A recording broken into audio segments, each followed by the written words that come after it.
Welcome back, Michigan corn growers and all our friends and allies of the corn industry. I'm your host and stupendous intern, Andrew Smith, and I'm excited to once again be on the road and traveling across the state for our hashtag Farm Vlog Fridays.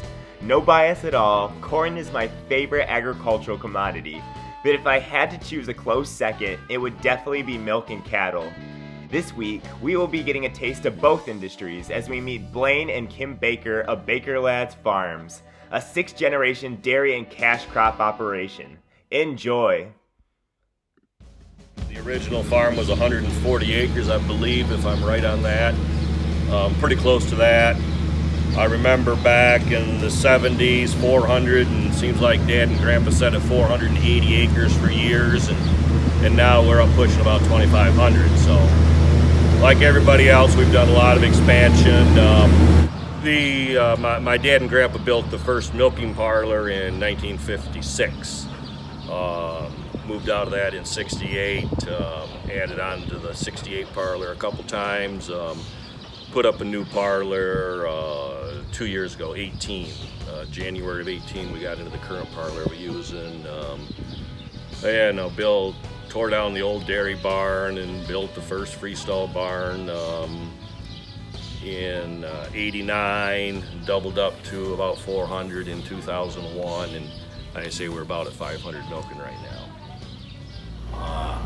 As a kid, I was never interested in sports, so after school, we helped Dad do whatever needed done. You know, as kids, we started real basic things.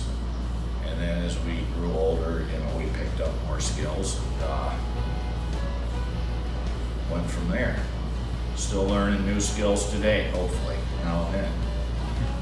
You can't beat growing up on the farm as far as kids. I mean, it teaches you the work ethic, responsibility. As soon as we were old enough to do chores, as soon as we were old enough, I guess I shouldn't quite say that, but we had chores to do before school.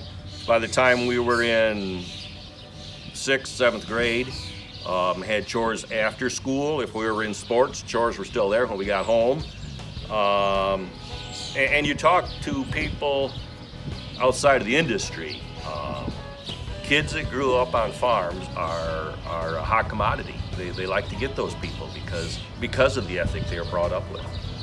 Growing up on a farm, I value learning about how to work hard and just figuring out how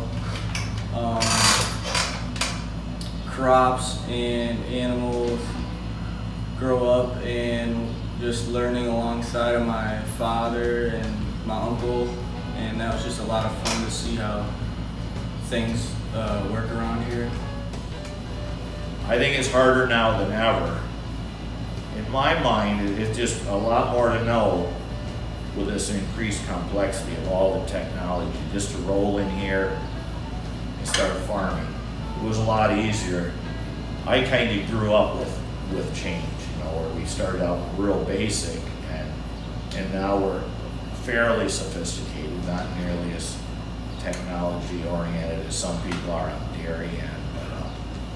So I just think it's a challenge. It's quite daunting to see how a young guy's going to figure it out and be successful. But some people do, but it'll certainly be a challenge. So. Next year I'll be attending Michigan State to study ag management and dairy. So hopefully after that I'll be able to come home and work alongside with my dad and my uncle again. I like the variety of jobs. I like watching things grow, working with cattle.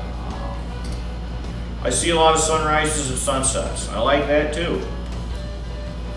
It's fun to move huge volumes of material, whether it be silage or manure. At the end of the day, realize you did something.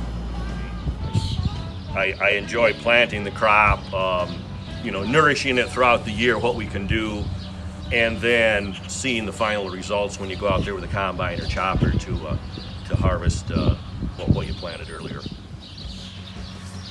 Well, there's a couple things come to mind as far as being unique. We're all independent businessmen. We got our neighbors that we get along with, but yet we're in competition with them in a sense. We're all trying to do the best we can at what we do, but we each do it a little different way. But I think another uniqueness that is important is the sense of community that you see in the agriculture field. I mean, my best buddy next door, just a couple miles away, we've grown up together. He farms, I farm. I know if we have some sort of a tragedy, he's the first one here, and likewise, if he has a tragedy, I'm the first one there. The community really comes together under those circumstances. I think that's kind of a unique feature that's been lost.